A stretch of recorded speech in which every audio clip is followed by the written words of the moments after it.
what's the word, mutation going on in people's thinking, where it has to be corrected, and the only way for it to be corrected is through the spiritual energy. And really, people are going to have to harness that more, and they're going to have to understand. Spiritual wisdom, yeah, because you're it's a mutation in causality. There's a mutation going on in the majority of people's consciousness. It's fucking weird. You see what you just said there about spiritual energy and spiritual wisdom, right? So what I just told you, Jay, was spiritual wisdom. That's how we can identify the difference between the creational spiritual and the material. Now, I just showed you a situation that is material. And remember the same situation that we just talked about with both the how the optimists dealt with it in both the positive and negative light, and how the pessimists dealt with it in both the positive and negative light, or the guy that's unbalanced in their charges, whatever. All right. So what we just talked about, that is spiritual. That is what spiritual really, that's what it's really about. It's not about a situation. It's about how you handle the situation. Does that make sense? When people become more creational, they're more aware. This is why we say if you're becoming more spiritual, you're becoming more creational, you're more aware of the laws and how to utilize that. But the laws they're like oil. You know, you can use them in different cars, so you can use it for different functions, different things that you have to use or whatever. That's why it could be used in a situation, you know, that we use with the two guys got disappointed. They go home. One is like, oh, I'm going to use this to get better. The other guy's like, oh, I'm going to use this to kill myself. And then the other light, the two guys had the success of the job. They came home. One was like, man, this is good.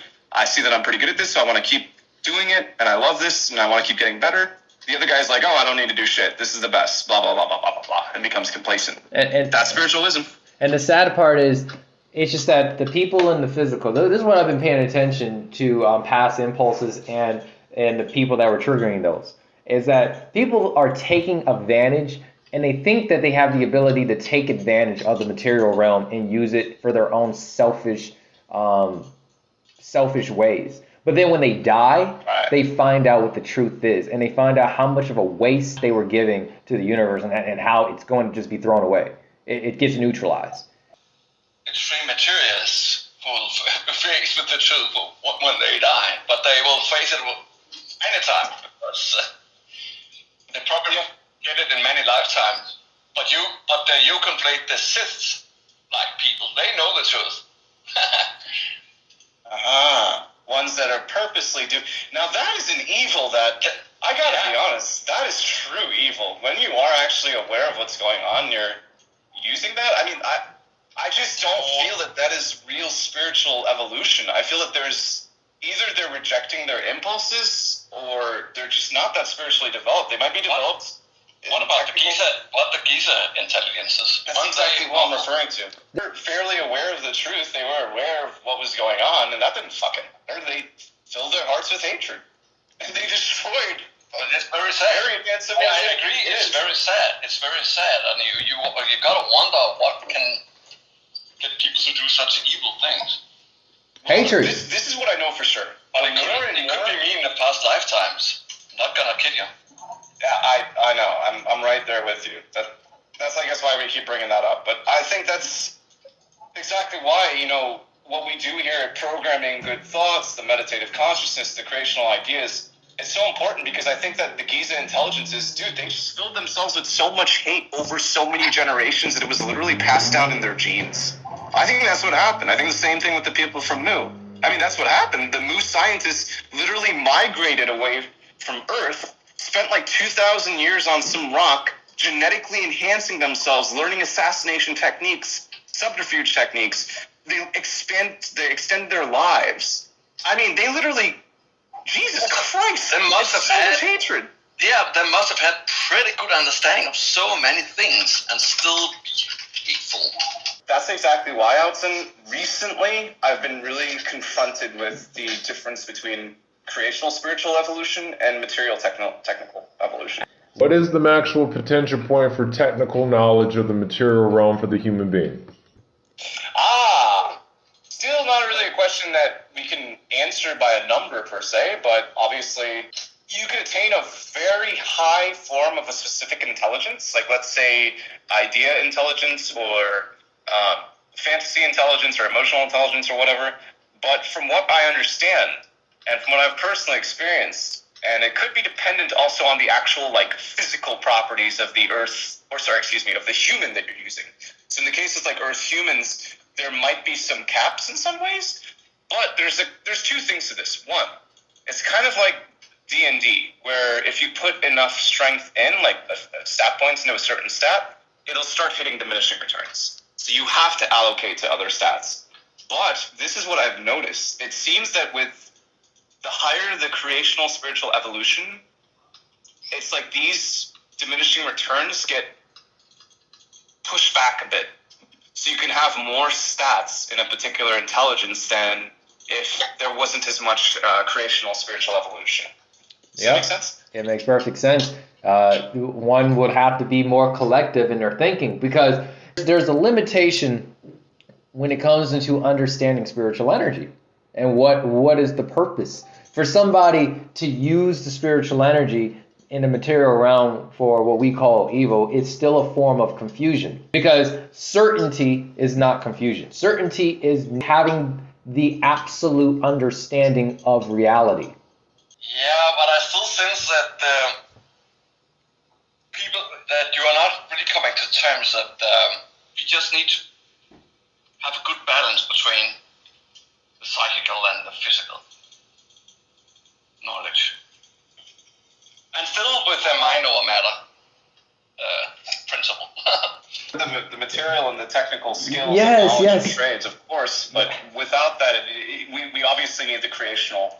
Yes, Still in a mind over matter. me and Allison yesterday were talking for a good hour after everybody left, and what me and Allison were talking about was, he asked me about James William James, and he's like, do you know who William James is? And I was like, no, and then he showed me, and I was like, oh, okay, cool. And then basically when it comes to these fascinating people that are, he was a philosopher, so I'm going to go into somebody more materialistic. Psychologist. Yeah, he's an American. But when it comes into the technical scientists, they're there for a reason. But it's just that they still have a duty to do to be able to find a balance within themselves to work with the spiritual scientists. And I brought up the spiritual scientists. There are spiritual scientists, and they have to work together. This is why I don't know if you guys remembered, I mentioned the thing about Illyrian spirit forms in particular in women, because I told you guys it would be easier to identify in a man, because a man would generally have, especially from a man's point of view, because men generally, not to say us here per se, I'm just speaking in general, but men generally tend to view things more from a surface level, whereas a Illyrian spirit form in a female incarnation can easily hide itself on Earth, and many people won't recognize it because what they deem to be quote-unquote evolved is mostly material and technical knowledge, mostly. But that is not the case at all. For example, Evie was highly developed in emotional, thought-feeling, psychical intelligence. She had telepathy of her own. But again, you won't be able to identify this if you're only judging her on like a technical basis.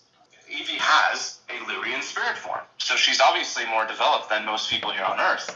That's just an example, and that's why I'm using it with women, because it's not always with women. Obviously with some males, they might be more dispositioned in a different set of skills, obviously.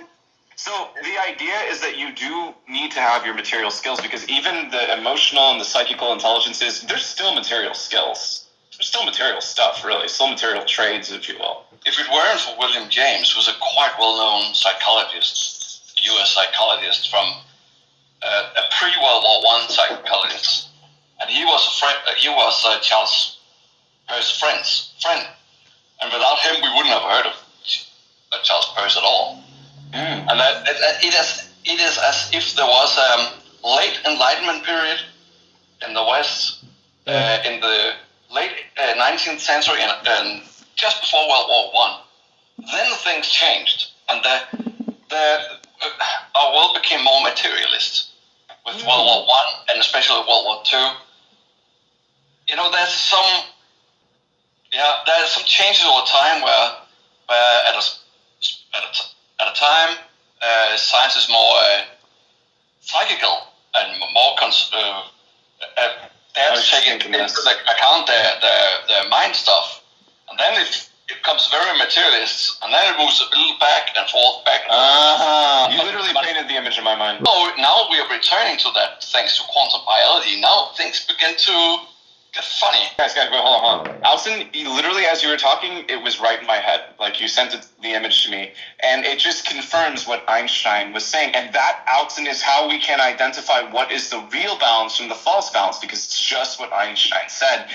Balance is like riding a bike. You have to keep moving to really keep your balance. Same thing with the nature of reality. Things can't just stay a certain way. I mean, Alison, I don't know if you saw what I linked recently in the contact report section and stuff, but the Plejaren admitted, they said straight up that they thanked Billy. They were like, thank you for the creation energy teaching, whatever. Pitasat was saying this, and he was saying that we were starting to become complacent. They said that they were becoming too erratic with energy and whatnot, and they said that now in the past 45 years, since they've spread the spiritual teaching around again, it's reawakened, it's refreshed their spiritual consciousness like never before since the first time. So it's interesting that you're telling me that, because it seems that the Plejaren also went through being more material, and when they came to Earth in this mission, it seems that they were more on the material stuff, looking for different material means, such as, for example, you see their dealings with the Timars, they got technological improvements from them, and also from the Sonians, they got technological improvements from them. But now, it seems that even why High Council Arthasata may have impulsed them to Earth is because they too needed to spiritually evolve as a people, and as a consequence, we get to reap those rewards. So that's why I feel like the age really is moving. You're right. It did get very materialistic, and now it is moving into an age more spiritual. But one last thing, and before you go, Jay, this idea is also primitive how I'm speaking about it. In reality, what it's really about is that things just move more. Again, what we were talking about before Alton came. Things move from positive to negative, but it is not about either positive and it's not about either negative. And this is, hear me out with what I'm going to say. I'm really trying to make sense of this. It's not about the spiritual or the material in the sense that how people think about it. Because once you know that everything is one, it sets a different picture. Again, I use the example of when you get into a car. You're using the gas and brake. You're not focusing on the gas now, are you? And you're not focusing on the brake. You need both of them to get to your destination. So it's the same thing with evolution. We need periods that are more focused on technological, on material, on certain forms of information, and then we need periods that are more focused on creational wisdom. Science is creation. So when it comes to spiritual energy is everything. From where I took that quote by William James, that to him, science wasn't about knowledge, but the desire to know. That's why many people they can have special knowledge in fields. They can be proficient in understanding in a special science. He distinguishes science, general science, like general intelligence, actually, from specialized science. Yes. But not having a very good understanding of logic. Of course, people do become more logical because they when they investigate a field for a long time, they become better logicians. Yes. But they are not training logic directly. I gotta challenge you. What do I mean by idioscopy and xenoscopy? You can explain this. I've tried to explain it a couple of times. What do you get? You get an article by Charles Peirce. Nobody else. But he explains, he uses the term idioscopy, whether that the science is in the field. Xenoscopy is from the Greek word koinos. That means common. Things that are directly trainable through your body. So fields of study would be everything between psychology and physics and history, linguistics, etc. because they are field studies. The study of collecting data. But xenoscopy is stuff like meditation or martial arts, or for the matter, logic itself. Because all people in the world reflect on logic at some level, even people without the written language. So it's something that's actually very, very common. Do you get what I mean? Yes. But it seems whenever I bring these words up, you cannot. I think general science is very much about logic. Indeed. It's stereoscopic, not ideoscopic. Physics is ideoscopic, but general science is stereoscopic. Mm-hmm. But then what does it mean to be logical? And what does it mean to utilize logical energy? Well, the answer, actually it's Billy Myers said that logic is creation power, right? Right. Creation power. I think that's describes it best. Right, but in creation power, that's kind of like the power in order to bring things forth into existence. And the thing about it is, without the love of understanding all things in the formality into creating a balance of not overloading a society with knowing too much, but knowing too little, there has to be a balance in between where we all bring our information. I'm speaking for all the scientists, of course. And when new discoveries are discovered in each field of layered understanding of creation through the material realm, if you may, it gives everybody the ability of a closer chance into harnessing this energy so they can furtherly expand themselves to where they're primordially going to go anyways. Not saying it's perfect, but it does better than general then. Because actually, general in the word science has been infected by so-called scientific materialism, which is not scientific, but a belief system. Yeah. Before, I know that Chrissy has to say something. Just really quick before you do say something, Chrissy. I don't know if you saw it. I linked a lot of stuff in Figure Material today, and one of the things Billy was talking about that I kind of want to read here. He said that in order to explain the whole thing, it must first of all be made clear that in explanations, everything can never be explained as precisely as the entire facts of a matter actually require. Consequently, only just the facts that arise can be explained as well as possible, but never completely, but only just directly in relation to an arising process.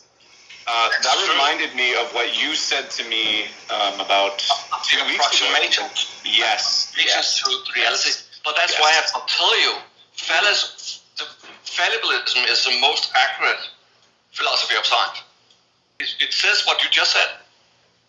It's an ongoing. It's always incomplete. Science is always incomplete. Yes, absolutely. But you have to use provisional explanations, and they are supposed to be seen as approximations to reality. Yes. Not the same as reality. Reality is still beyond us. Reality is God. But they still got to understand that they are the flow of God. If you want to put it in that sense, they have to understand the eternal mystery. They are the swimmers. They are the ones that affect how the waves are contributing to the self. Our job is to fix this creation, not just fix it, but refine it. We have to fix ourselves. But the thousands of years from now, we still are going to be in charge of these impulses that will rain down through us. And depending on how things are perceived, those impulses will be there. And those impulses can be activated that's why we have to have modesty within the present, because we have the job of affecting the future. And the future selves, along with the past, which, is us flowing into the future, have to accept certain impulses in order to do the job that we are here to do.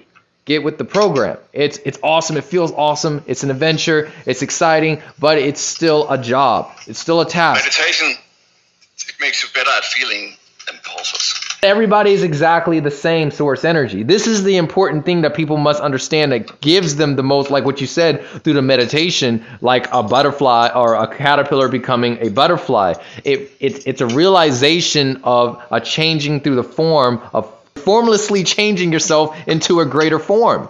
And so there is the law of invisible, there's the law of the visible, there's the law to see yourself change, but to recognize that this is going to happen whether you see it or you don't see it. And it's the fact that every single individual who works in the sense of creating something important is absolutely 100% important, because they are still going to create information that is going to be neutralized in itself, and there will be information in order to bring things forward, and creation will let you know if that is the case.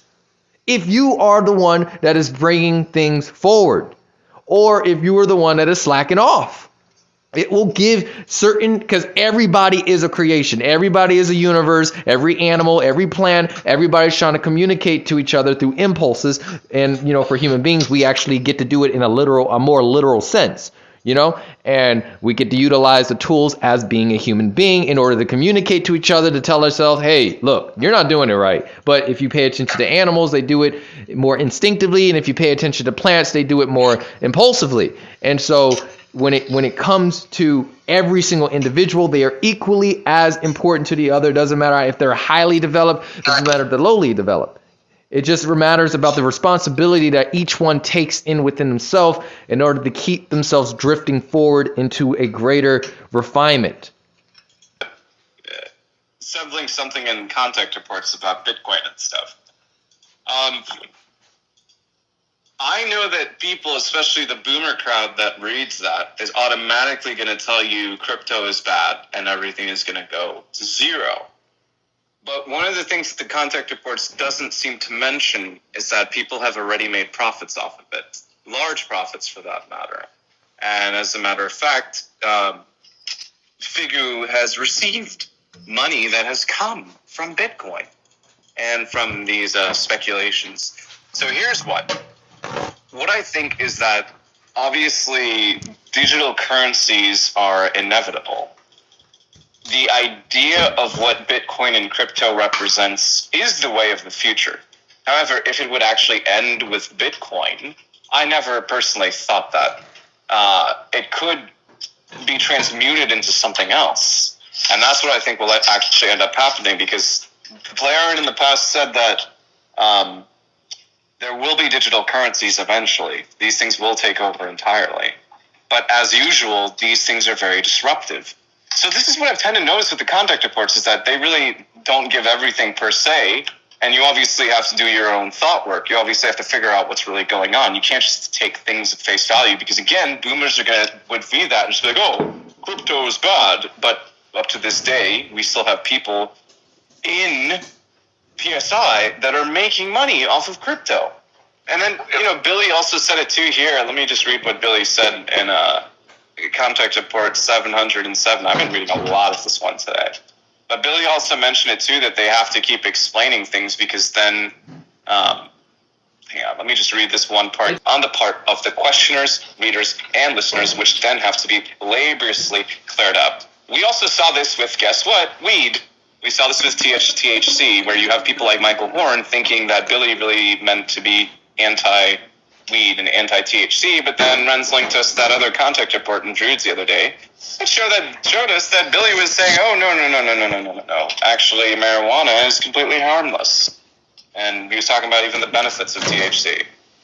When it comes to certain people, they think that, oh, Billy is my best friend because they kind of understand who he is to a certain varied degree, but they don't. That's a sick thing to say, by the way, when people say that shit. Like, I'm not to cut you off, Jay, but I've heard people in the mission community say that. They say, like, oh, Billy's like a grandfather to me. And I'm like, I literally fucking cringe when I hear that shit. Yeah. It's dude, you do not know Billy like that. Yeah. Why are you speaking about him like that? Like, I could say that I have love for Billy as well, but I don't know Billy like that. Why are you speaking like that? It's weird. Anytime I hear people speaking like that, they're just cultists. They're just acolytes.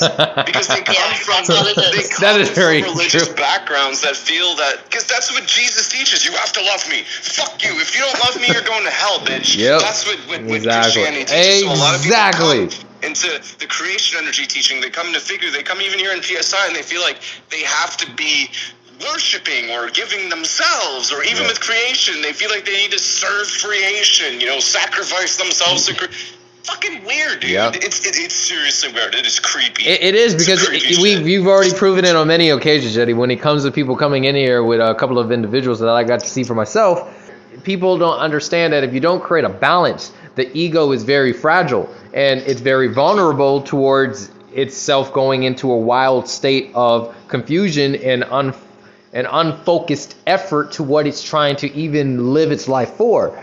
And you're able to kind of show people that they're being unfocused in what they're thinking. But that's what we've noticed about cultists, and I told you guys about that thing with racism. When a lot of times people are actually racist, they won't come out and be like, "Fuck you," insert derogatory racial comment here. Yes. They won't do that. They'll be nice. They'll be trying to pretend like they're on your side or something. And it's the same thing with these cultists. What we've realized, they come in, they're like, "Oh, you're starting to figure material or something," and so on and so forth. But they really have a lot of underlying problems.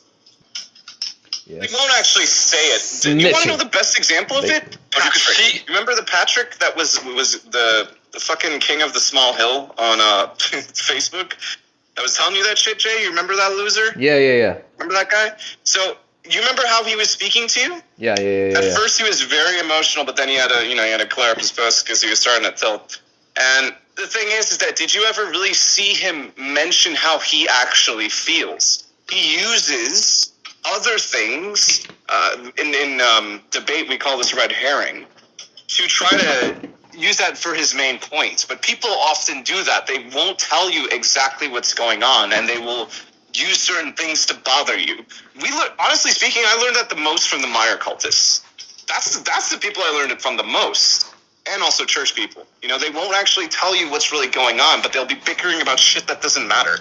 Yep. They'll be talking about stuff that is irrelevant or stuff that really doesn't make any sense, but when they have underlying problems with you, like, okay, milk. Milk was actually racist. You guys probably didn't catch that, but I did. Milk was racist. And the thing is that he is one of the typical people that, just like I was talking about, anti-racists. It's hilarious. A lot of these people that are saying, "Oh, punch a Nazi," and "Oh, stop racism," they're really saying that because they are racist. They themselves are racist. And as a rule of thumb, I don't trust anybody who wears a hat saying "stop racism."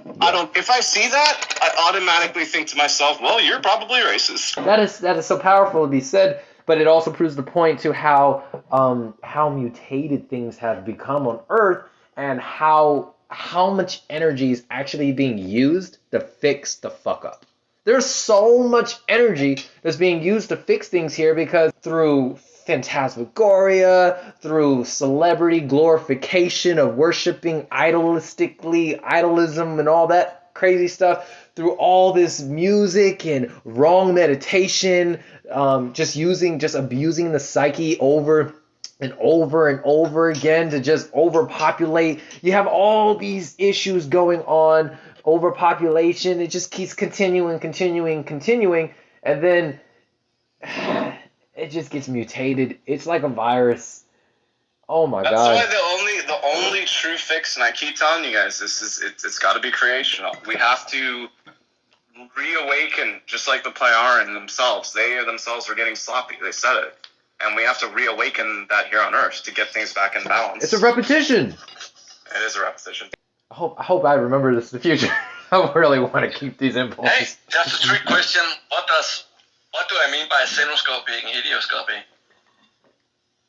One means something that's material, and the other one means spiritual. It's an oversimplification. I referred to that article. Yeah. They didn't get tagged. I think Christy is talking. Yeah, it's Christy. I still think it's pretty damn good, that article I wrote more than 2 years ago. I think it's the best. I think it's You said you hadn't heard these words before, so how can you say it's one of the best? I've seen the article, but from what I remember reading it, I can't remember specifically. But you're talking about that article on that site, and I asked Jetty who wrote that, and then he said you did, and I was like, oh snap. Yeah, part of it was included in the first HGS, and in general, that's what I plan to do. I mean, I'm really trying to, look, I'm not really intending this per se, but it's kind of naturally happening. PSI, it resembles Figu more and more, which is interesting. But I think it's still very different. We're still our own thing, obviously, but I don't think that's by coincidence, just because obviously both organizations at their core foundation is about the creational. So why I'm saying that is because, okay, I don't know if you guys have actually read the Figu bulletins. Obviously, Billy has generally a lion's share of the articles. He has a lion's share of it. But he's not the only person that necessarily writes there. And like I was telling some of you, especially some of you that weren't here, after Jordan stopped the Chronicles, I really had to ask myself, how do I make that work? Because I want to take what didn't work, and I want to take what works. Obviously, the Chronicles are very beautiful and so on and so forth, but Jordan short-circuited on it. So I thought about it really carefully. How do I make something like this work? And it will work with HDS. And this is what I was telling Jay and Josh about earlier. I don't know if you guys were not here. But I was saying that we need to start viewing our conversations, especially in like think tank, but anywhere that it may erupt, as contact reports. Because how Billy and them do it is that they would just copy-paste conversations from contact reports, put it in the bulletins or even in the books. So what they do, how they create the books and the material it's very efficient. It's very efficient. So what they do is they would create content from contact reports, whatever, or certain articles, and then with books, they would compile them. Isn't the sun in a binary system, right? The solar system is in a binary system. Yes, that is true. It's just the twin star doesn't have as much of a gravitational effect, but yes, okay, yeah. Yeah, that's all I want to say. I was just giving some... It's just, okay, so when we're used to binaries, we're obviously used to seeing close binaries, but there are long-distance binaries as well. Yeah. And in particular, okay, I understand why the Plejaren have their definitions for stars and stuff is different, because when you really study it, from an astronomy point of view, the names don't make any sense, because a lot of these objects can become each other. So, like Jupiter, for example, Jupiter is a star. Jupiter is a star. I mean, it's weird that we still consider it a planet. Obviously, it's not really a... Everything astronomy consider it's too small to be a star. It's fucking weird. That is so weird. It's not large enough to have these nuclear fusion. Yes, yeah, I know. I think I understand them. I get that from where they're coming from, but then you throw brown dwarfs into the equation, it's because we have found brown dwarfs that did not necessarily evolve to become a star, but started as a star and became a brown dwarf. And we can see that as well with white dwarfs too, that given enough of a time frame, even with neutron stars, a neutron star, we call it a star. But if you actually really think about what's happening, a neutron star is like the core of an exposed planetoid. And it's moving very fast, so there's a lot of friction, but obviously the actual surface is not solid. It's a kind of plasma-like liquidy state, but it's still not like a regular star. It's almost rocky, really. So that's why it's interesting that we use these definitions. Even a black hole, by the way. A black hole is a star, by the way. Just in case you guys know that. It's not actually a hole. Usually a dead star. Another dead star. Yeah, that's the other thing, too. Terrestrial humanity calls it a dead star, and I have struggled with this. It's not dead. It's transformed. I mean, to be fair, though, it does kind of capture, even from a tarot point of view, the meaning of death, which is transformation. So, I mean, if you're to look at it like that, that makes sense. I just posted a star size comparison. They're always fun to look at when you quickly find out how small even our sun is compared to other stars. Yeah, I love those. I watch those every month. Then there's the sun, and there's a huge giant. That the sun is really, really tiny, and then that huge giant becomes very, very, very small compared to another. Yeah. I love it. I love it. I love seeing how much bigger space is than us. I don't know. It's the right kind of modesty. It humbles you in the right kind of way. You know what's crazy? If I was to hack the mind of a Sith, and I was to be a Sith, for example, I think when it comes to the Giza intelligence, I understand their purpose of what they were trying to achieve. What their hatred was the fact that they were trying to get the human beings to be born for their purposes. So as example, if I take myself right now, I know who I am. And I know that I am born for creation.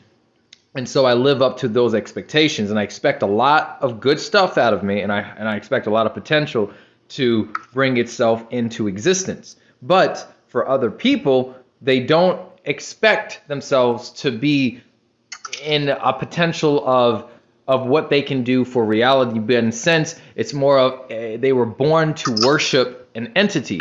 And so they understood this framework that human beings kind of devote their life to a somethingness. And they don't necessarily know what it is from the beginning, but if they can manipulate their understandingness of energy, they can possibly keep them glorified into a bubble of their own Precisely. sense That's of perfection. exactly why religion is so evil. Because it can't actually destroy the truth. It can only distort it. They're so used to a rotting system that literally you have people that have been saying, "Oh, I wish things can go back to the way that it worked." Actually, that post, what I just posted to astronomy shows a red dwarf that's actually smaller than Jupiter. Yes, and in size, red dwarfs can be smaller. A lot heavier, though. It's heavy enough to have fusion powers. It's probably a lot heavier than Jupiter.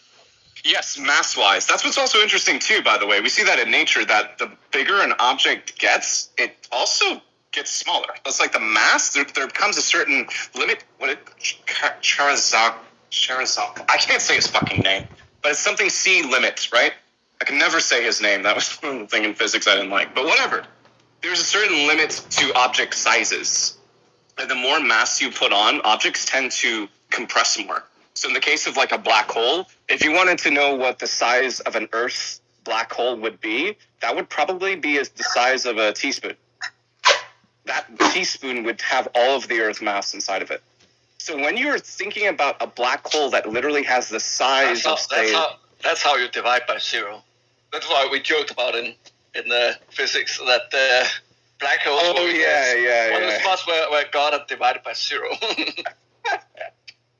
No, I find it a fascinating concept. I mean, obviously it's not just with black holes, because with brown dwarfs as well, if you look at the size comparison, a lot of brown dwarfs are either just as big as Jupiter or smaller in size, but they're way more massive.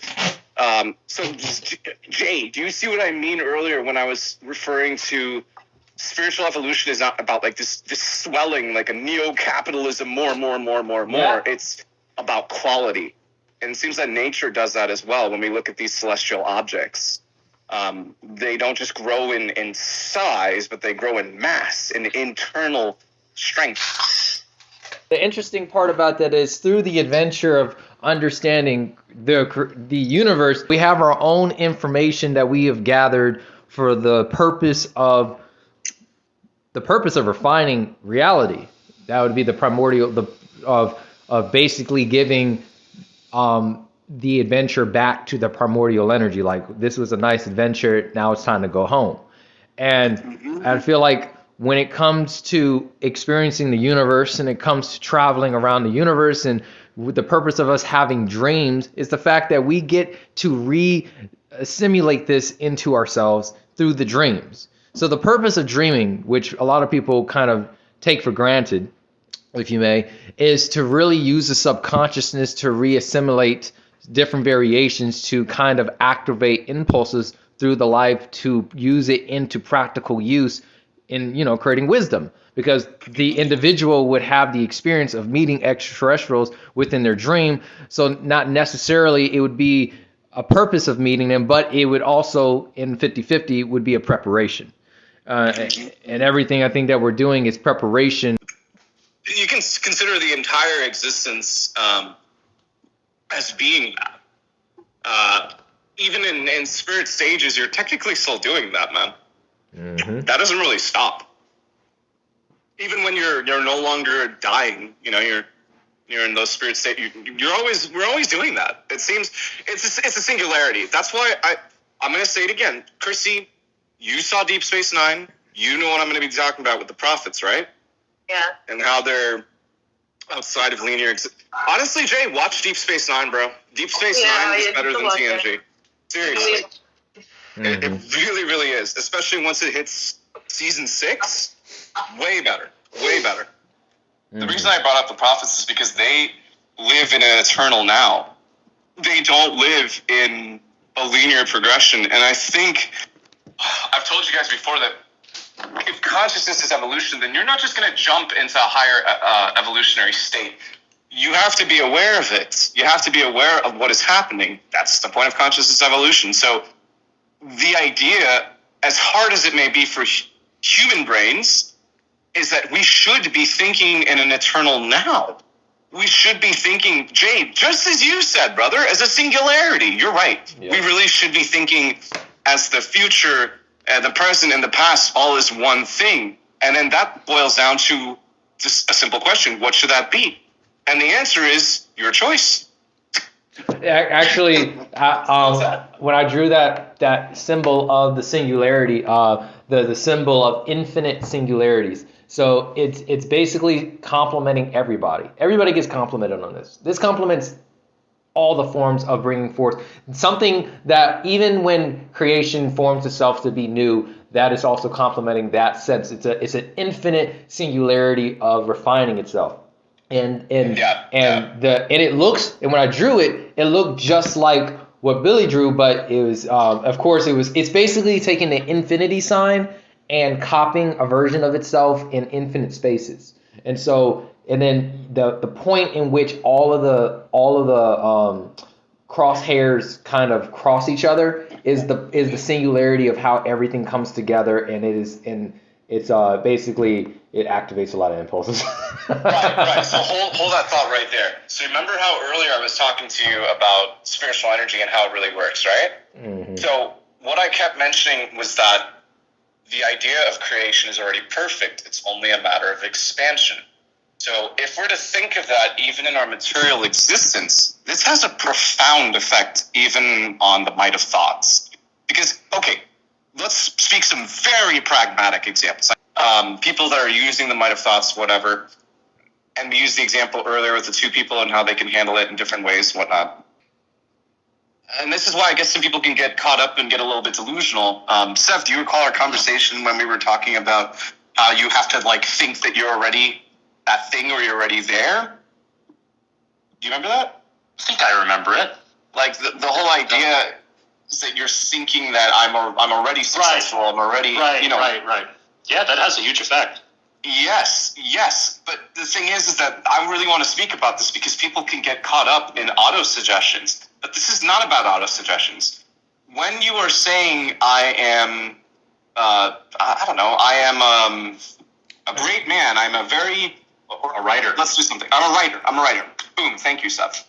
When you first start, you're not actually a fucking writer. You suck. You don't have the talents. But you do have to say that. So you're calling the future into being. And when that finally comes into existence, what you were saying all along, technically speaking, had already existed. That is an aspect of the eternal now. That's even how the might of thoughts work. Yeah. Literally, words that you might think that's a joke. That's why we were even talking the other day about you really shouldn't call yourself stupid. Not even a joke. It's not even funny. Because these things come into existence. So when you actually think about this from a consciousness perspective with stuff like, I am the best rapper that there is, or I am a rapper, or I am an actor, even though you may not be there yet, you have to be living in that future already for it to actually come into existence. And you have to do that in such a way that you don't become delusional, that you're still attached to the present that's falling into the past, but the present that's falling into the past is not your focus. Mm-hmm. That's why most people can't make the might of thoughts work. That's why most people can't make the law of attraction work. Okay. Absolutely. I'll show you another thing. I can't believe I'm sharing this, but I guess it was sooner or later you guys are going to figure out about this. Do you guys know the Star Trek episode in Season 1, Episode 10, Haven? I told you guys about that. I told you that was a special episode to me. You guys remember that? This was the one where Troy was supposed to get married to the Doctor, but he ended up jumping ship for the blonde chick at the end, the one that was sick or whatever. So you remember how he was drawing her? And when he got to their ship, he was drawing him. Do you remember that part? Yeah. They both willed each other into existence. Guess what? You need a computer that already exists. You need a language that already exists. You need character tropes that already exist. You're already using what exists to bring your thing into reality. And it's the same thing with everything, even with people that you will into existence. They already exist. And when you get these drives, these impulses, they're probably willing you into their lives too. Another, I told you guys about Christian as well. You know, Christian I wrote in stories, Michael Horn I wrote in stories, other people, and so on and so forth. But when you're willing something into existence, when you're pushing your mind out there, you really are, or I should rephrase that, you really have to trust creation. Because what you're really doing is you're really asking creation to put together the pieces that exist in a way that is acceptable to you. But it already exists. If you can think it, if you can dream it, it exists. I'm sure you heard about that saying already. Actually, I remember when I first came to PSI, at least out of an announcement way where I was talking, and I came on, and you know, after I got a little comfortable, I started saying stuff like, even though I still agree to what I've said, I was saying stuff like, people should, I think it should be a part of everybody's lifetime to create a story for once, because I kept hammering that, like, people need to create a story. They need to create a story. They have to create a story. It kept replaying in my head because it was like you get to understand, you get to create people, and you get to kind of understand the self more. And then then it's kind of like I couldn't understand it, but you're saying that through the truth. And it is the truth where you don't have to necessarily create a story. You can create a story by helping somebody else create a story. So I know that now. But when it comes through creating a story, you are literally putting an incentive of yourself, or kind of like creating an attraction and a repellence at the same time of yourself. So it's kind of like you're attracting certain individuals to come along your path, and either you realize that you have done this or not will be up to your awareness.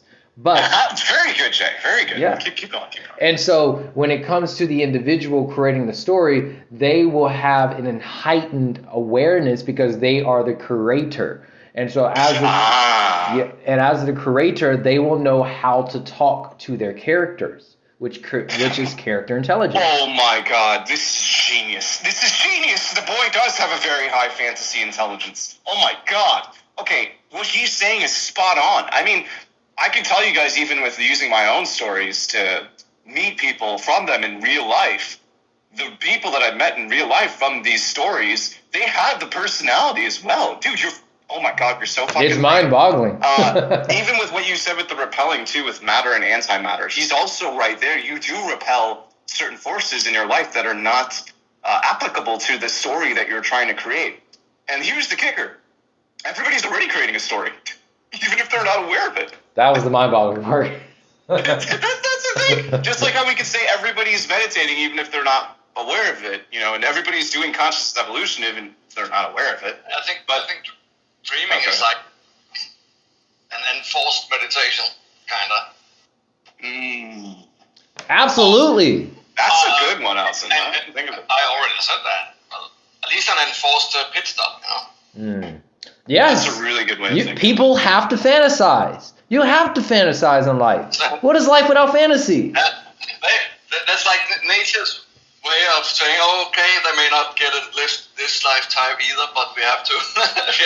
It's nature's way of telling everybody you're goddamn floating in midair. You're floating. What do you think this is? I just want to say, too, that fantasy has a lot more to do with real life than people think. People really underestimate that part, and I think that's why they can't get why it's so important, why fantasy exists. I mean, okay, let me give you a very good example. Star Trek. We're talking about Star Trek. We looked like 30 years ago during TNG or Deep Space Nine, whatever, they had iPads. Now, everybody has an iPad. But back then, if you were to think about it, be like, oh, that's ridiculous. That doesn't exist in the contemporary. That doesn't exist right now. Why are you writing about that stupid fantasy shit? How would we ever have any progress? So fantasy does find a way to make itself into reality, and that's why we do have fantasy. In some way, it has to be realized. It doesn't have to have the exact elements, but it must be realized. Even from a spiritual manner, if I'm to use it in that context, it means kind of like how they say with movies being a spiritual successor or something. That's what I mean in that context. You know, it has to have the elements. And in my experience, especially with Might of Thoughts, can we focus on that for a moment? Might of Thoughts are real, guys, and we're constantly attracting in our life what we want. So I gotta say, like, it's really fascinating to me because I've thrown a lot of things out in my life that were, how do I say it, to test. I've really lived my life as a scientist. Of course it did.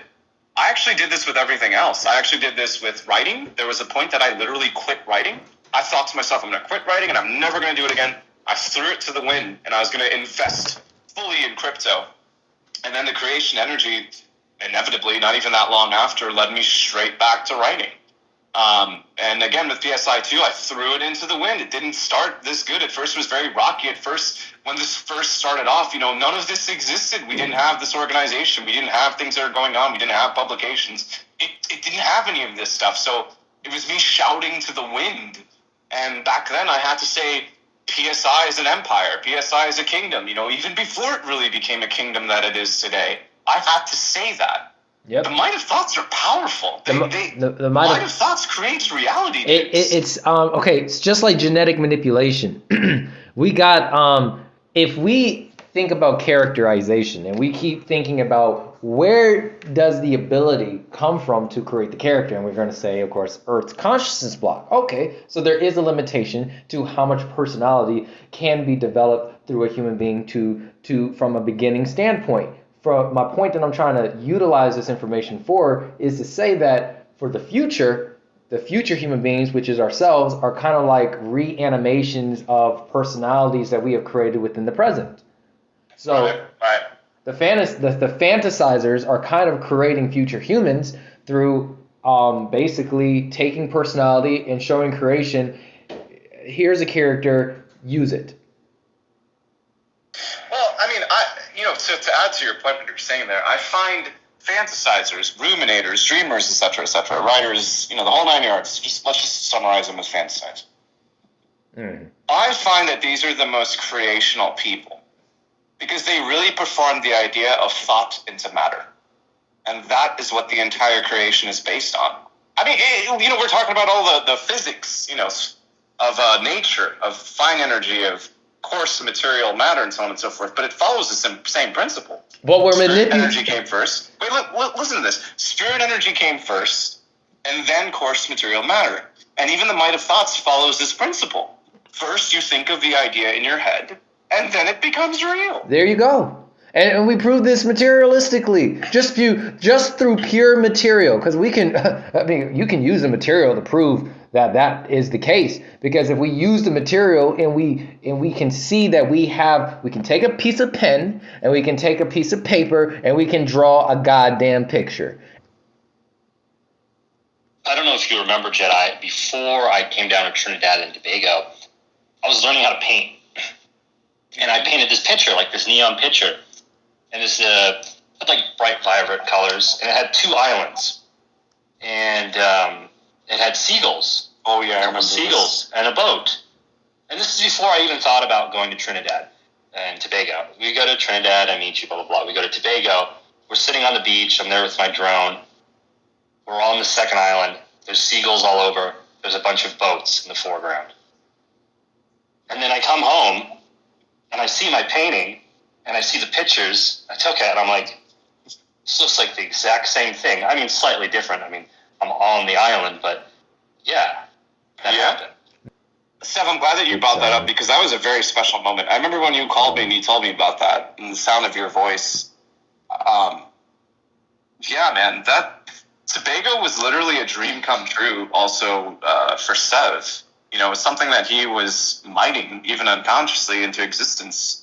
Without knowing. That's why he mentioned the thing about the seagulls, the painting. I remember when you showed me that too, and I was like, I got goosebumps, dude. I was like, oh, well, there it is. No surprise. Yeah, there's a couple things, and then I gave you, like, I don't know why, I just had this impulse. I bought papyrus paper. Don't ask me where I found papyrus paper.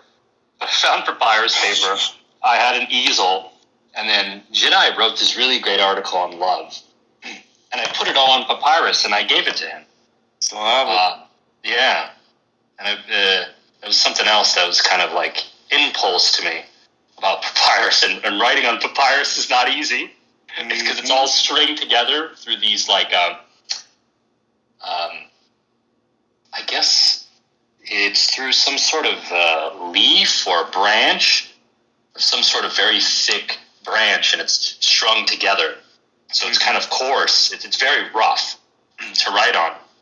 But I remember giving that to you, and there was something else that was kind of interesting that I remember. The thing is, what makes the difference between us and normal people, if you will, it's actually really simple. We're all humans, really. Just like the Pleiadians, just like the primitive people, we're all humans. We all have the same value from that perspective. So what is the difference? Consciousness, awareness, that is it. People have asked me, and I've always felt this to be so weird. They've always asked me, how do you know what you want? And I'm like, how do you not? Because here's the thing. We all know what we want. I spoke to you guys about Carl Jung's psychology with marriage and stuff like that, with the anima and the animus. But it goes a lot deeper than that. It's not just with relationships. All of us know what we want. The only difference with someone like me is that I'm aware of it. I know the elements of it. But all of you know what you want. You might not be able to consciously pick up on it. I mean, idea intelligence is and the subconsciousness intelligence is, that's my forte. But I am not doing anything different from any human aside from consciousness. I'm just aware. So even with, let's say, seeing Christian Ferner, the character that I wrote as Dr. Stone in the third Praetor, right? He had the same features as Christian, glasses, neutral, tall, white hair, blah, blah, blah, blah, blah. And by doing that, I've just been good at identifying certain elements, but I'll tell you what's really going on. I know exactly what's going on. It's because of my spiritual telepathy. I can pick up on signals, and I can read these signals and convert them into a comprehensible form to my material consciousness. I can use a combination of imagery, language, and other technical skills that I have developed in order to really make sense of the energy that's being transmitted to me from my seventh sense. So that's how I can identify, this person might probably have glasses. This person might probably be old. Example, Christian. Michael Horn. Yes, I also predicted Michael. Will be a fighter. Will be a crusader. Okay, what do you know? He really was a fighter. The thing that I can identify, why I can identify certain physical features, is kind of like reading the developer sheet. Or if you were to go on the internet and you were to press F10, you'll see the code behind the web page that you're seeing. I can read this code, and I can convert it into language. That's what makes me a good visionary. That's what makes me a good leader, is because I can identify these things as they are. But I'm just trying to show you guys, not to make myself less special or something. I'm just showing you guys what's the difference between me and anybody else, is that I'm just conscious of it. But everybody has this. They already have the drives. They already have the impulses. They already know what they're supposed to do. It's just when we grow up in a society that teaches us not to think, that teaches us not to be aware, then that is the problem. Because even when, as an observant person, when you're to point out something, or I don't know if you guys also remember in Deep Space Nine, the episode with the genetically enhanced people, how they were looking at the person on the screen, and they were able to identify, he's very sad, he's under pressure, his facial reading, whatever, or their body language. And you notice, like, if you do this in society, a lot of people are impressed by this. But don't you guys find that very sad? There's nothing impressive about that at all. The only thing is that you were just observing. You were just being aware. It's just consciousnness. There is nothing impressive about it. That's exactly why Billy says miracles are nothing impressive. There's nothing, it's nothing, it's nothing special. This and that. He's right. Because it's just simply being aware. That's it. But we live in an earth that teaches us not to be aware. It teaches us that awareness, bad. You want to know stuff? That's going to ruin it. It's going to ruin the mystery. It's going to ruin the surprise. It's fucking bullshit. Same thing that Ian was trying to tell you the other day, Jay. Mm-hmm. It's wrong. Trying to discourage your pursuit of knowledge. And it's fucking wrong. That's not to go on a rant here, guys, but please, I really hope you guys see what I'm getting at here, because it's so fucking weird. It's so weird that when you're certain, people are like, how can you be certain? And it's like, What is wrong with you? How can you ask such a stupid question? Hey, you gotta prove that Titans are empirically true. Oh God, vendor malfunction incoming. It was remote viewing. But actually online, remote viewing is the practice of seeking impressions about a distant or unseen target purportedly sensing, quote unquote, with the mind. Remote viewing experiments have historically been criticized for a lack of proper control and repeatability. The reason why they said that it can't be done like that is because, and I've told you guys about this too, abilities don't always work on command. Some of them do, but they more come when you need them. So, for example, you can push your psychic and telepathic capabilities. This is true, but you have a certain capacity of energy. It's not an unlimited resource. If you do enough of, even with the mind of thoughts, if you're pushing your psychic and telepathic impulses, if you have a certain amount of energy, you can't keep pushing it forever. It's like when you hear about people in dire circumstances where they have to like move a heavy boulder off their leg and they move it. You know, that's kind of just happened. Or you've heard of like, I think there's one instance where like it was someone was like stuck under a helicopter, like it tipped over or something, and then someone moved it. I'm like, damn. And there's like video evidence of it. I'm like, God damn. I had a time where a mother moved a fucking bus. Yeah. Her kid was trapped under it.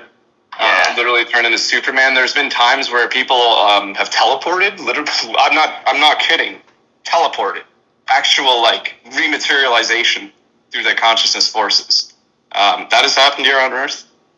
So these things, you have that, and then you also have the fact that there's a certain capacity. So even if you have someone that's developed in the skill, and they're using it actively, you can't just keep using it. These things are very draining on the brain, like on the physical brain, on the physical body. And the thing is, in the CIA and the military and stuff like that, they have, especially with the military, they have, military ideas of how it should be done, but it doesn't work that way with abilities. Abilities, you can burn yourself out. You can literally fry your brain with it. You have to have an intelligence. You just can't. You have to have the collectiveness, because that's the way, evil or bad or good. I've learned through Legions of Fantasy where you have to have a collectiveness. You can't just be this one superhero doing everything by yourself, because the superhero realizes that there are other superheroes that have capabilities, and they are meant to fulfill their abilities to fill the gap of that causal spacing. So mainly in this realm, we can't be in two places at once. However, we can be in two places at once with somebody else taking up that space and connecting that. Hence the we consciousness, the hive-minded consciousness. Yes. That's the way it should be. And it makes a lot more sense. People waiting to go into the Arthasatha, but I've always told you guys, you can't actually get to these forms unless you start acting like you are these forms. Again, yes, exactly. Not in a delusional way. I don't mean it to say, hey Jay, you and I are Arthasatha now. No, not at all. What I'm saying, though, is just like the same thing that we were talking about, Might Have Thoughts. I didn't become a writer just by, being arbitrary about it. I had to tell myself I'm gonna be the best writer in my craft. I am a writer. I am the greatest writer in my craft. And even though I wasn't at that point in time, because I dedicated to that goal, I became it. So it's the same thing that we also have to do here too, if you understand what I mean. If we really want to get to these higher stages of existence, then we have to start acting like them. It's like, but how are you ever going to improve if you don't take steps to do something different? It doesn't make any sense. So it's the same thing even with moving into High Council and beyond. Like, guys, you really have to drop this, I'm too human to think like that. That's nonsense. That doesn't make any sense. You don't have to be super evolved. Our first personality is creation. And I think the more and more we think like that, the easier and easier that process will naturally be. It's like an interdimension mixed with an outer dimension combining itself into a singularity of all dimensions. My question is, wouldn't it be like, with that being said, when one dies, that process, in a sense, kind of takes them already to the next state? I I remember it didn't go answered when you were talking about if you reap a reward when you die. And then Ian was there that day, and we both said, "Oh, you're reaping it in the lifetime itself." That is true, but maybe we should also talk about the bounty that you do reap on death. You were right, but obviously it's not like a heavenly reward, like you're going to the streets of gold, blah, blah, blah. Not like that per se, but there is a bit of a bounty. You do get a better assessment process, if you will. It helps. It does help that you do live a good life, and beyond the life itself, in the death state now. So this is nothing to do with any successes in the life itself. We're now talking about the death state. In the death state from that successful life, just like in the life itself, how you committed yourself to goals and you achieved them, the entire life itself is one fat goal. And once it's over, you do move into the death state, and you can reap a lot of benefit from that. So you were right about that, especially for the next personality. That does help out a lot. I just wanted to let you know that you were on the right track with that. It's both. Well, I can't take the full credit because I quoted that from the Goblet of Truth. Depending on the mass of what they have created for themselves, this means all the variations of each experience of every vital point that has came into being through the experience of the human being going through the experience itself. When they die, all of that gets measured up and equalized into an energy that they get to be aware of through the death state, but it's not in the same sense of how we utilize our awareness now, because the awareness is now being energized at 100%. Damn. Very good. Very good. Very good. Because you know how we like to think about, we're doing this for the next life and stuff like that, and we can give causalities for the next life. Absolutely. And we should. But the first creational bounty is in a current life. First and foremost. And then the other ones benefit from that because they benefit from this. Just exactly what you said there, Jay. The spiritual energy, we shouldn't think of it as this linear time, but we should think of it as this mass because it's a timelessness. So we should think of it as a mass of energy. That's good. That's good. Like the thing that Alison mentioned earlier with Jupiter and the brown dwarf. Or the red dwarf, excuse me. The red dwarf appears smaller in size than Jupiter, but it's much more massive. It's a more powerful object. Absolutely. And it's the same thing, I guess, with the spirit. It becomes it's more about quality. In my eyes, size equals mass. Because size equals mass, but mass equals the times of the effect. So the more mass that something has, it creates a larger effect on itself. So, Mass effect. Yeah, mass effect. And then the creation gets a benefit off of our thinking because the material realm is like the reward for the material realm is the fact that it gets to eat up our bodies. And all this energy that we have is going to get neutralized through Earth and all that. But even when the sun kind of gobbles up Earth, this energy does not get wasted because how we are affecting our own bodies gives back to the material realm, which gets sucked into the black hole, which the black hole also gets neutralized, and the material realm gets the benefit off of what we're saying right now, after we're already long gone. This is true. I told people here that we can't just be talking about things. We can't just be linking things from other people. Billy or whoever the hell else. At a certain point, we have to create our own content.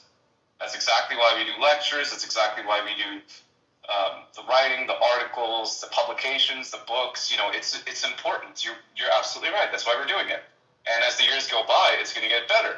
I know that more and more people will take up more roles. Josh, for example, I kind of wish he was here. But I'm very proud of Josh.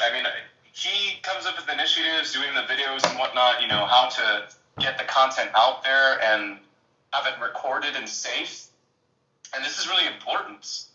We do need to record these things. We do need to record these conversations more. Look at in Think Tank. One of the problems that we have is we're completely out of pins. It's like we're always out of pins.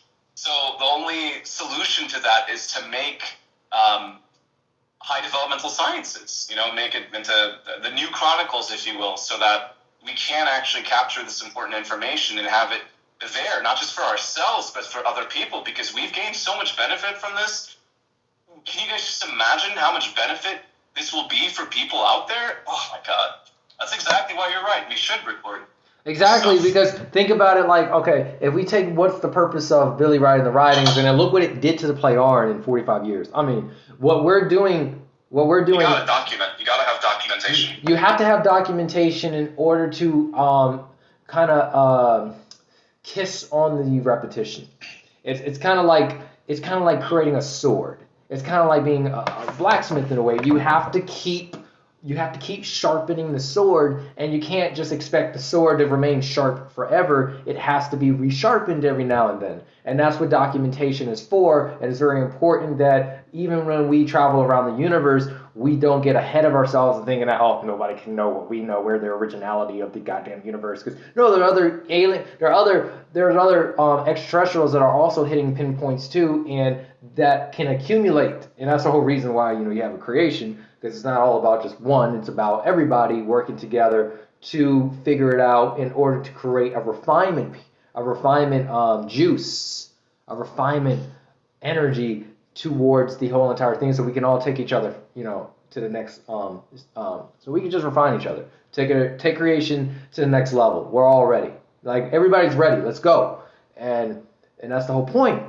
And then, by then the material realm can do its thing, recycle itself, take the energy, and then the material realm is going to be also a concluder in this, because it's going to be like, okay, let's see if y'all are ready. Let me see what y'all did with this.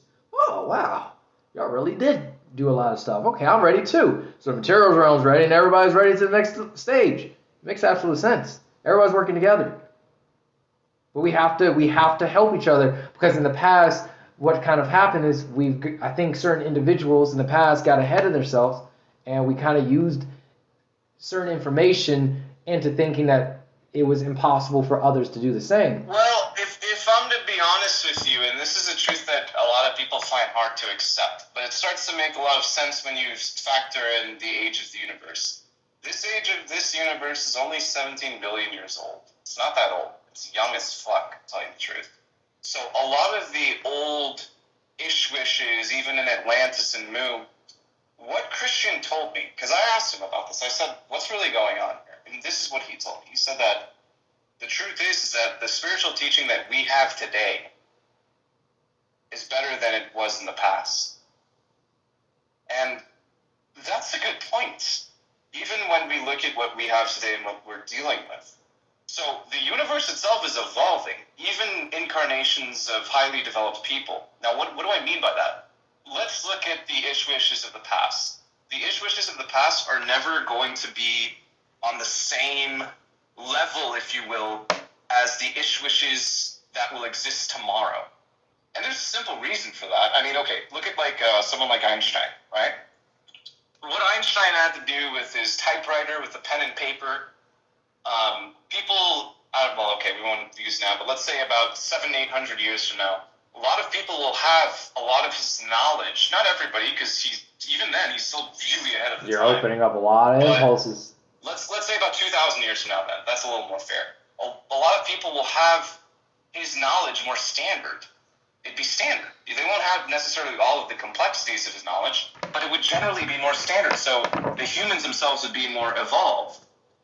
And the Ishwishes of that time would be much more developed of an Ishwish of Einstein's time. What I'm getting at here is that what we have today is better than what has existed in the past. And that's important to know. That's why that answers a lot of questions about, what's going to make the difference, with Ishwishes and blah, blah, blah, blah, blah. Well, the frank truth is that the Ishwishes that we have today, including ourselves, we have better education. We're more creationally developed than we were in the past. So for us, even if we want to say, we had incarnations in Atlantis and so on and so forth, if I'm to be honest with you, I am more spiritually developed than my incarnation in Atlantis. Because probably back then, now here's what's interesting. While on the surface you can see, oh wow, your incarnation is an Ishwish in Atlantis. Look, you have a lot of material stuff. You have a beam ship. You have a kingdom. You have this and that. But because of the life that I've lived this lifetime, it has forced me to be a lot closer to the creational, whereas in that lifetime, I probably knew about the creation. I knew about it to a great degree, but I probably was more focused on more material, technical, flying beam ships and so on and so forth, whereas this lifetime, I am more focused on the spirits. You know what's interesting? Okay, so tell me if this makes sense. So, okay, you see this right here, right? Yeah. This is the 17, like you just said, you asked Christian what the hell's going on, and then the 17 billion the year mark. Okay, so through, let's just say a couple of whatever, some time passes, and here, this is the point where human beings finally kind of evolved to space travel. It happened really quick, right? And so here we go. We got different waves. Spiritual teachings, and then there was kind of like they just didn't do that good. They didn't do that good. They did good. They're doing good, and then here's us. But now through impulses are going to work like this now. So we're going to continue going up, right? So we're going to continue going up. But these things come back, and it comes back here, and it goes through the same process where it kind of gives the past, now I know this probably sounds crazy, it gives the past impulses where the refinement phase goes where because we were here once, right, the energy was once here, it kind of traveled itself by correcting its refinement periods here, and it kind of goes through a period where it goes here. It refines itself, and then it goes even higher. And then, but it doesn't work physically, it works through impulses. So while we're doing this, there's something behind the scenes which we call the impulses working to kind of travel back in the past, reconfiguring reality in itself, and coming back and then traveling back all the way to us. So basically, if you really pay attention to this, where we started, there is a starting point for all of us. All of us started somewhere, right? We all started here. But as this, we keep restarting every single lifetime that we live.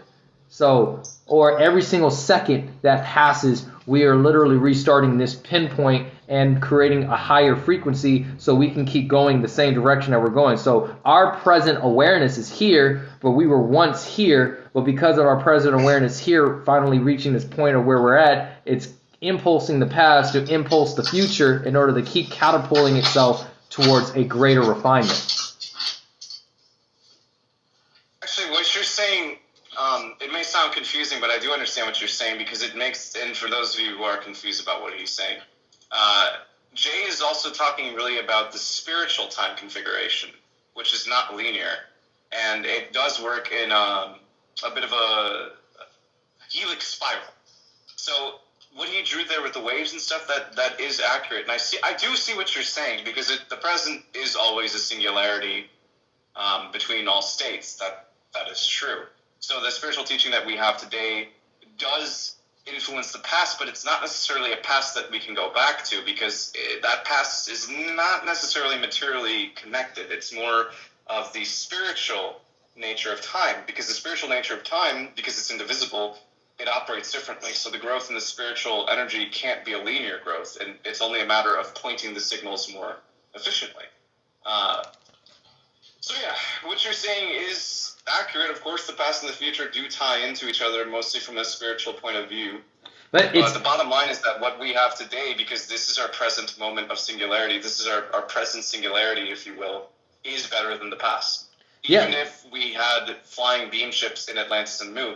And that's why I use the example with showing you that, let's say Outzen and I, actually I'm not going to use myself, I'm going to use Outzen and Seth, right? Let's say the two of them back then, they were both Titans in Atlantis. They were watching over shit. Now the difference is that they're not sitting by a computer at home as much. They're doing more physical things. They're on ships more. They're flying around more. They're checking out stuff more. They have more technology to operate with. But you see, here we are in the present. So every single present, wherever you go in your present, you are at the peak of who you are, wherever you go. But as you're falling into the future, your future is also giving back to the beginning. So we were once that one beginning new creation. We were once a new creation. So the beginning of who we were was a new creation. But that beginning also creates a greater mass. So that is our spirit. Our spirit is always at a beginning point. Our spirit is youth. That's why it says you always want to be youthful. You always want to be young, young-hearted. Don't Don't life sucks. Oh, only old people feel like that. No, life is awesome. No matter how old you get, yeah, you got to go through your struggles, but that is a test for you to. Okay, anyways, we get it. So here's our youthful energy. We're always young. We're infinite. Here we are. But this youthful energy remains timeless through this whole entire state.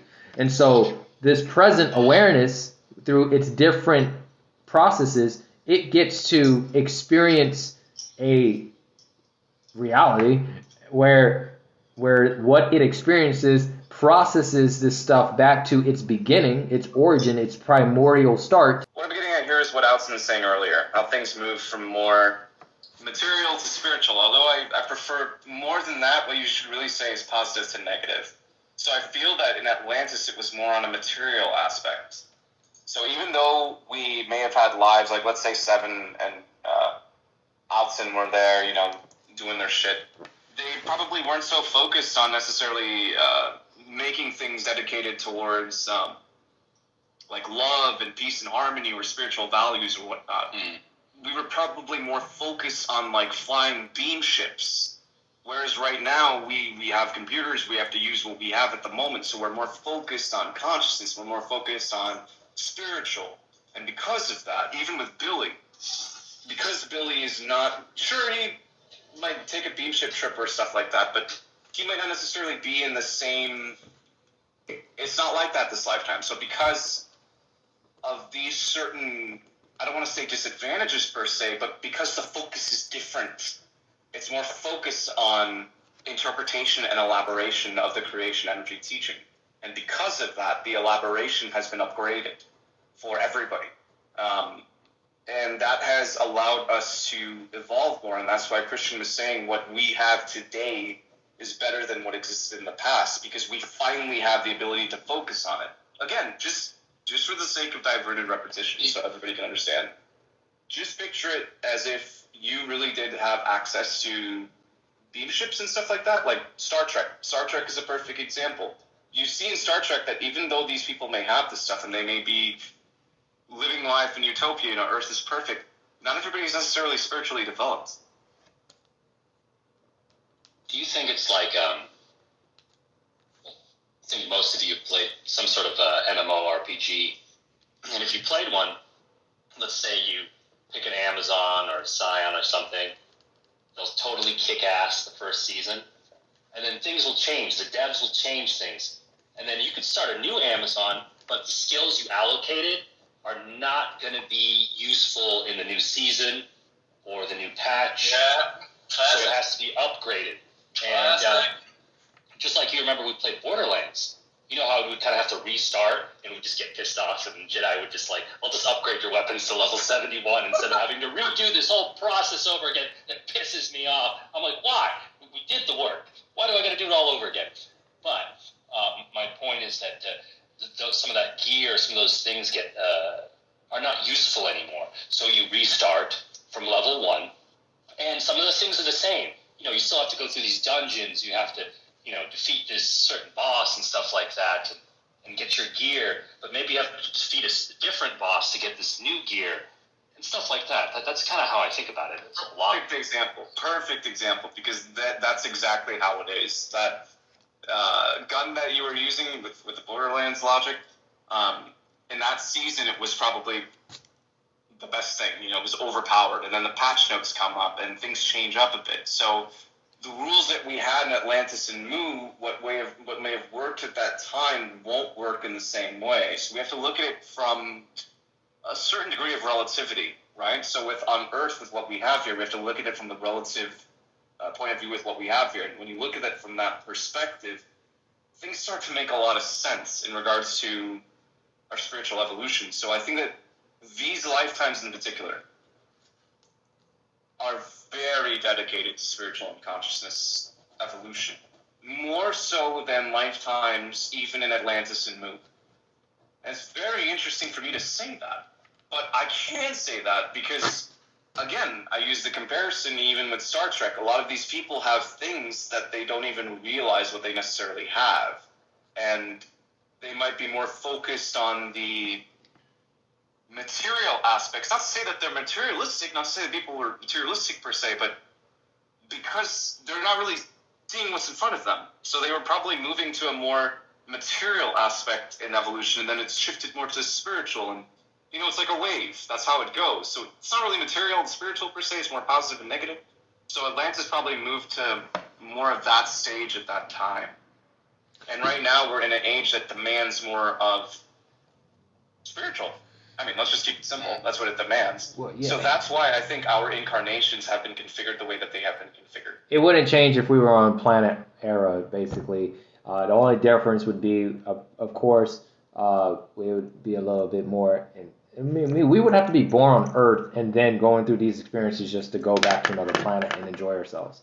It basically means what's happening now has to happen. That's all I'm getting at. I mean, it's interesting because the present, when it comes to the present, so right here, we're talking about creation. We're talking about what this is. Literally, right now, what this is what the fuck we're talking about. And we're talking about creation. Now, as the future falls back and these impulses come back to creation, what we're doing is coming to the spirit. So let's travel to the spirit. And so here we are. This is our spirit. This is creation. Our spirit is the beginning. It is timeless. It is always young. It is always born as a forever baby. It's like it's a goddamn old man and a baby at the same time. It is perfect. It is just this perfect timeless energy. So these impulses come to the overall consciousness block, which is creation. But it also comes to our spirit. And then this travels around, going through all through the lines, and you get some, you're going to get some, but let's just go to the present. And then it goes to the present, boom. And then simultaneously, the present gets catapulted towards the present. And so it keeps going forward, and it says you did a good job, so here is a higher frequency. So as we keep doing a good job, our frequencies keep leveling up to level 1.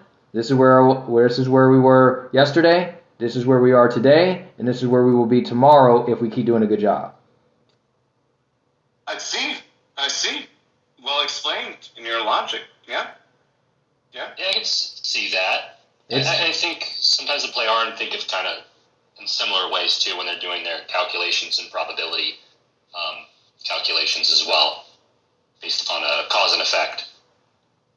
Well, that's what spiritual energy is. I mean, we have to understand it from these concepts because this is closer to how it is in reality. It's not growing linearly. It's just getting better at pointing signals. And that's why I guess Jay used it with the master node, if you will, or the master creational node. It's just getting better at tuning in that frequency. That's all that's really happening. It is in a double helix spiral that's in a loop. That's how we can even evolve, by the way. That's how there can be impulses in the stages of Arahat Arthasata before actual beings evolve into Arahat Arthasata, because the impulse format already exists there. But when you think about the impulse format from a spirit energy perspective, and then all of this is possible because of the... Sev, you weren't here for this, but I should probably tell Sev about this so this could make sense too. So Sev, time. A lot of people don't understand time, but we can simplify it right now. Time really is about position. Okay? So you see how people say, the time is 4 o'clock and so on and so forth. They read it with the numbers, right? I know what to do. What's really happening is they're saying this is the position of where we are in space. As simple as possible. Now, that is important to understand. Because, the Earth is moving around the Sun is moving around the central black hole, the galaxy is also moving around a cluster of galaxies. These clusters of galaxies are moving around a central universal arm, right? So clearly, there's movement. Time is a consequence of movement. That's why in astrophysics we say space-time, because you need space to create time. They have a fundamental relationship on each other. There are two sides of the same coin. So you can't get a position without an object. Hence we have space. Space represents... People think of space as empty. This is not how you should think of space. Space is your space. This wall is space. The object is space. The air is space. Anything that is an event can be considered space. And an event can be considered the quantum fluctuations in the atoms, to your cells, to your body. All of this is considered an event. So causality is dependent on an event. That's how we can actually have time happening. So when people are saying, what is the time? You're asking really what's the position in our movement in space. Good. Now that I explained that. Oh, wait. Go ahead and ask the question. So if there's no events happening, there's no time happening, correct? Correct. Causality cannot exist without an event. And if there's a greater space, is there a greater... I don't know how to phrase this question. And I don't think I have enough information to ask that question. It's okay. I was just about to explain to you, I think, what you're getting at. So this means that creation energy or spiritual energy is potential energy. An event. That's exactly why we have to look at this principle from where it really starts from. It really starts from the void.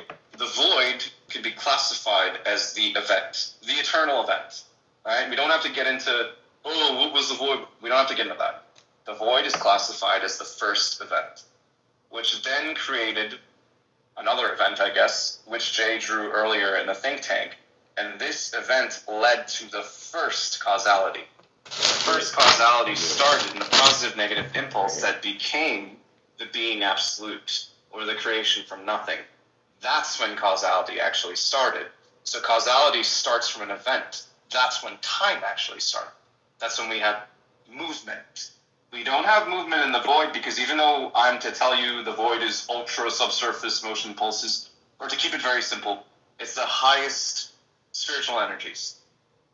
Even though we can say that the structure of the void is motion pulses, it's infinite space. So there can't be movement. It's impossible for it to move. For something to move from one point to another, you need to have a beginning and an end.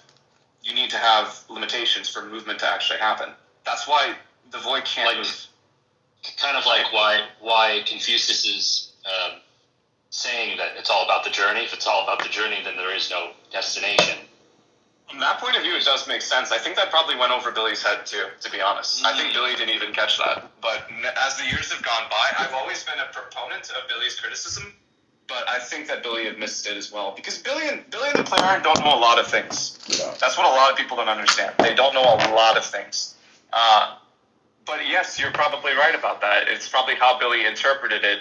It may have been... I don't blame the interpretation that he's coming from. Anyways, so... Now that you understand that, because we were talking about causality, blah, blah, but causality can't exist without an event. So spiritual energy is very interesting because while we understand that from a material concept, this is where it starts to get very interesting. Time as we perceive it in a linear fashion can exist in a linear fashion because material matter is divisible. For example, let's take you and me. You're right now in Las Vegas. I'm here in Trinidad. I'm looking at you. If I would have to take a plane to get to you, right? But our spirits, what we deem to be our individual spirit forms, are not separate. They are connected. Spiritual energy is indivisible. When you're to say an individual spirit form, you're really saying a concentrated mass of energy, but it's still interconnected with everything else. This is important because in the material sphere, the reason why we can have a point A to point B is because of the division. Material matter splits. You see it in the subatomic particles of the particles, cells, you and me, we're different human beings, etc., etc. But in the spiritual dimension, this does not happen. Because the spiritual matter, if you will, the fabric of spiritual matter is indivisible. So time works differently there. It's still time, but to us it would appear as unending. It would appear as timeless. Because for us, because things are divisible, we can move from a point A to point B. But in the spiritual section, it doesn't work that way. It's all one giant singularity. Yeah, materially, we are all kind of around that. That's very difficult. No, but I get what you're saying. Materially, we're all apart. We're separate. But in another dimension, like you said, in the fine matter, spiritual matter, it's all connected. And it's endless, and I guess It's right here. Look, this is Well, that's what I was going to get at too. Is with what Jay is drawing is representative of this. It's in one. It's in a singularity. So the more the consciousness or the present moment does matter because we get better at honing these signals. You have to feed the past kind of way because people can start getting delusional about this, or that it's not like that per se. It's just a honing of the signals. That's why I say that the idea of creation is already perfect.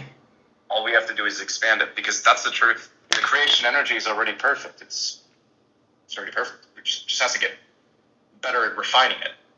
The creation, I would think, then arrows itself back to the spirit, and then the spirit gives that information back to the subconsciousness, which is right here. Here's the subconsciousness, the different nodes of consciousness. And these different nodes of consciousness, depending on what you're doing here, you get a better frequency to do it in a better way. You're kind of talking about a recycling and a refining. Yes. This whole process, as Jedi always said, the spirit's a picky eater. So it has to go through this almost like a process of melting and smolding what it doesn't need. It's kind of like the same thing with the body. Now, let's say you eat the McDonald's fries, right? But there is some nutrients in that, regardless of how much muck they put that in. And some sort of nutrients your body will absorb from it. But the rest of it will have to be processed out through you drinking water, the restroom, making excrement and whatever. But most of it will be waste. But there is something that the body will utilize through even the McDonald's fries. Absolutely. That's exactly it. It won't be much, but it will be something. Now, if you eat a nice hearty steak or fresh chicken from Trinidad, well, they'll make you a burger right away. The chicken, you'll probably absorb most of that. But yeah, I think that's what you're getting at. I think your explanation is great, man. You need to keep doing that. Musifer, yeah. Oh, yeah. Wow. That was him? Oh, wow. He added a lot of good value. He actually has another book that someone has translated now. But he added a lot of value to figure. A lot of value to Meyer. Go ahead, Seth. Was the book about something about the universe? Like our universe, the history of our universe? Yes. Yes. Universitium or something like that. Yeah, I haven't read it. He seems to be very good at calculations. He's better at Billy than math, and in terms of math and stuff like that. So just so you guys know, Billy has a lot of resources. He would use like a lot of people that are good at math or good at drawings and compile them. And that's what I'm saying. Like, we kind of have to do that too. I showed you guys the example with including part of Outson's article in HCS1, but the general idea is that we do this more. We do have it more unified and official documentation. Now, last but not least, and I want to say this, all of us are young. That includes you, Outson. Even the most oldest active member that we have at PSI, we're still very young. None of us, sure we have older people, but none of us are actually past 45. I can't explain to you how tremendous of an advantage this is. Well, guys, we have a very unique opportunity. A lot of the older crowd, especially past 45, they didn't really get what we got. Not just in terms of here, but even the experiences that we've had leading up to here. So, what I want to say is, this lifetime is very special. Even if, that's why I mentioned the stuff with the Atlantis and Moon. Oh, we had a beam ship, and no, we were probably traveling, and cool. And that was really cool, but this lifetime we've been blessed with the opportunity to explore the most important part of being human, which is spiritual and consciousness-related development. We got to use that opportunity. Next lifetime, I'm pretty sure our next personalities will pick up on the spiritual impulses and stuff like that. But this lifetime, man, we can't waste it.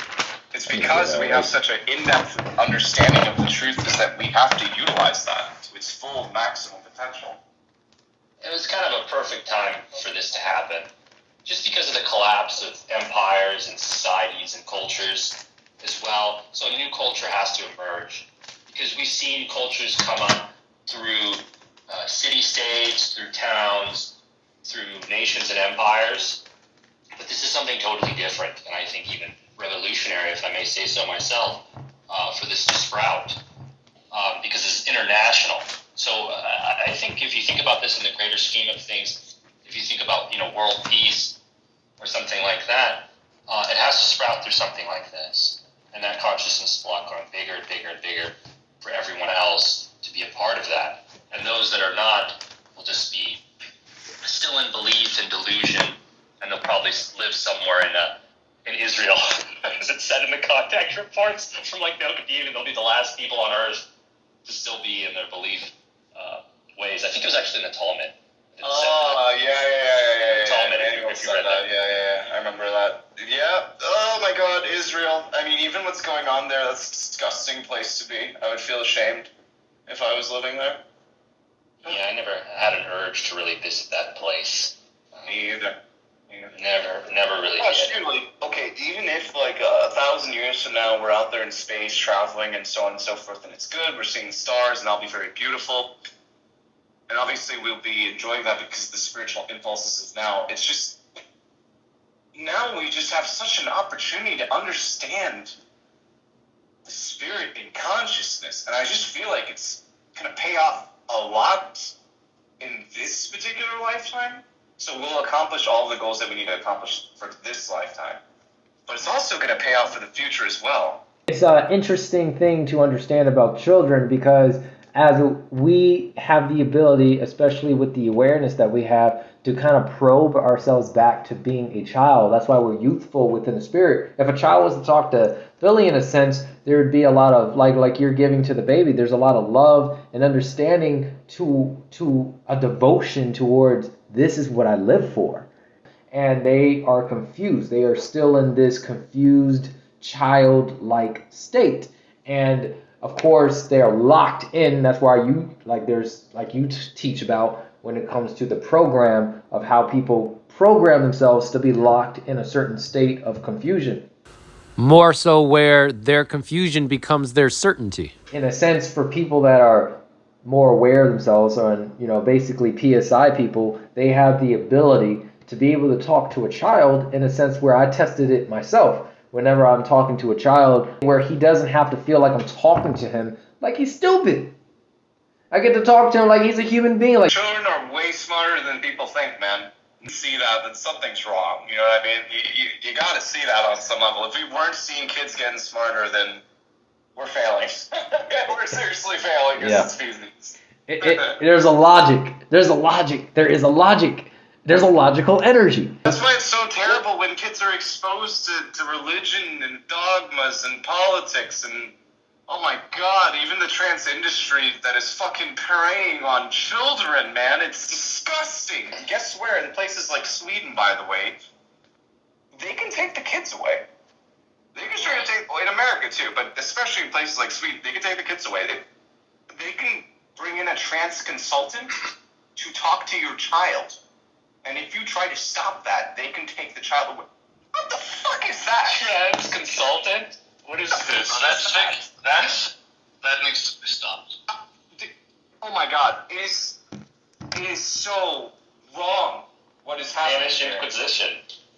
Dude, kids though, bro, This is a different thing when you're doing this to children, especially children under 10. Whose brains are not developed, who are incapable of making these correct decisions. It's the same thing with people with EA putting gambling on fucking children, man. It's infuriating. They're gonna start doing McDonald's ads and stuff in their games. You know that? Oh my God. I'm serious. Oh my God. That's coming, bro. Their marketing is like, oh, we gotta. Yeah. Okay, so in business, you kind of want multiple revenue streams. And they're trying to find another revenue stream. And noticing children are not watching TV, but they are playing video games. So they decided to put the advertisement in a video game. So when you're loading screen, you'll see a nice McDonald's ad. When you're loading up for your, a Call of Duty game, oh yeah, you'll see it. Bro, have fun with that. They have been trying to do this for some time now. Yeah. Even in Street Fighter V, they were putting in ads, and then people went berserk I think over it. they They're will like, Thank you for listening to PSI Titans United Ultimate Edition Study Group. recorded in the summer of 2021. The purpose of these study groups is to help the human being condition their consciousness to pick up on creation, fine energetic impulses in order to be a conduit of these higher frequencies. And through these higher frequencies, the human being becomes a pure observer and contemplator of the existence itself. Celestial, The Praetors, an unpublished screenplay by Jetty Reach from the book The Titan Within. Wake up, human being. You've been asleep for far too long.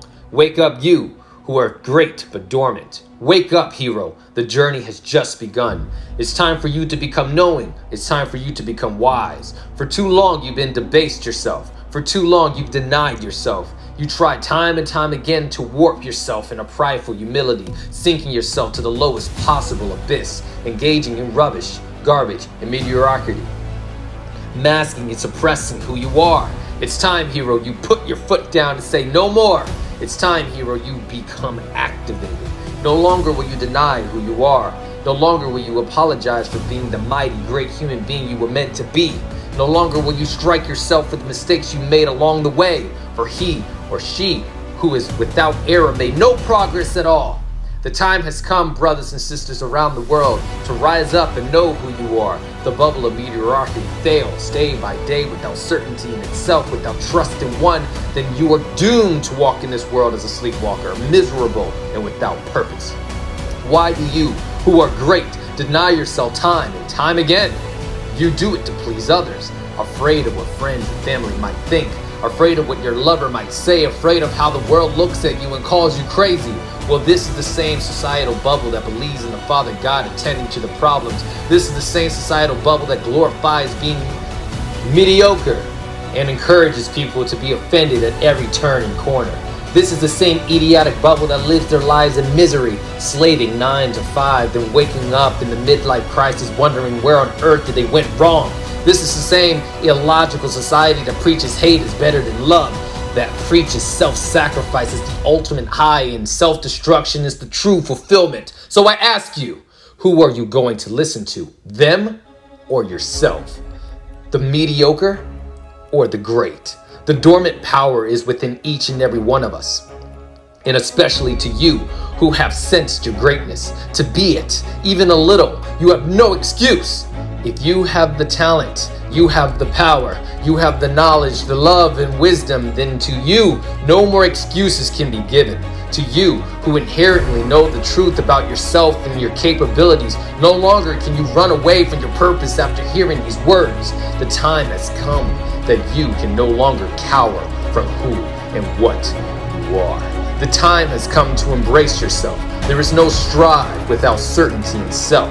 This is no courage, no might, no power, no love, no knowledge, and no true wisdom without the certainty in self. Some call it self-belief, but what it truly is self-certainty. Of course, no one starts a master. You will go through much doubt, uncertainty, mistakes, chaos, and the greater the destiny, the greater the afflictions, errors, setbacks, losses, and turmoil. But to you who have been pulling, hold strong, never give up, never surrender, never stop. Your time is now. Your number has been called.